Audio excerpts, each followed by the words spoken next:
Bonsoir à vous. Alors, ce soir, je vais vous lire l'histoire de Pierre et le loup de Serge Prokofiev. Avant de commencer, n'oubliez pas de confortablement vous installer le plus détendu possible.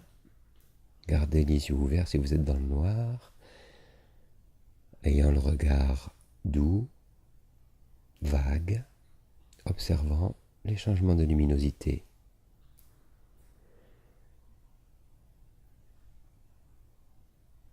Un beau matin, Pierre ouvrit la porte du jardin et s'en alla dans les prés verts. Sur la plus haute branche d'un grand arbre était perché un petit oiseau, ami de Pierre. « Tout est calme ici, » gazouillait-il gaiement. Un canard arriva bientôt, en se dandinant, tout heureux que Pierre n'ait pas fermé la porte du jardin. Il en profita pour aller faire un plongeon dans la mare au milieu du pré. Apercevant le canard, le petit oiseau vint se poser sur l'herbe tout près de lui. « Mais quel genre d'oiseau es-tu donc, qui ne sait voler ?» dit-il en haussant les épaules. À quoi le canard répondit « Quel genre d'oiseau es-tu qui ne sais pas nager ?» Et il plongea dans la mare. Ils discutèrent longtemps, le canard nageant dans la mare, le petit oiseau voltigeant au bord.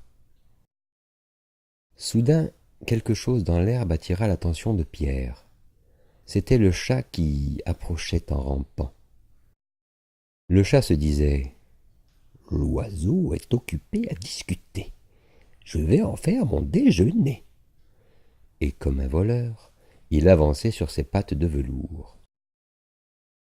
« Attention !» cria Pierre, et l'oiseau aussitôt s'envola sur l'arbre. Tandis que du milieu de la mare, le canard lançait au chat des « ouin-ouin » indignés. Le chat rôdait autour de l'arbre en se disant « Est-ce bien la peine de grimper si haut? Quand j'arriverai, l'oiseau se sera envolé. » Tout à coup, grand-père apparut. Il était mécontent de voir que Pierre était allé dans le pré.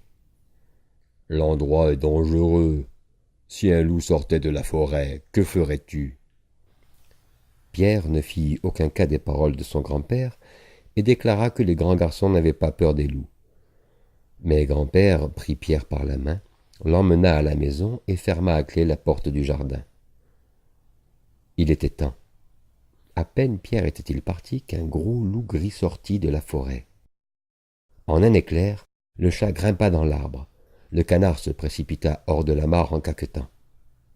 Mais malgré tous ses efforts, le loup courait plus vite. Le voilà qui approcha de plus en plus près, plus près. Il le rattrapa, s'en saisit et l'avala d'un seul coup. Et maintenant, voici où en étaient les choses. Le chat était assis sur une branche, l'oiseau sur une autre, à bonne distance du chat bien sûr, tandis que le loup faisait le tour de l'arbre et les regardait tous deux avec des yeux gourmands. Pendant ce temps, derrière la porte du jardin, Pierre observait ce qui se passait, sans la moindre frayeur. Une des branches de l'arbre autour duquel tournait le loup s'étendait jusqu'au mur. Pierre s'empara de la branche, puis monta dans l'arbre.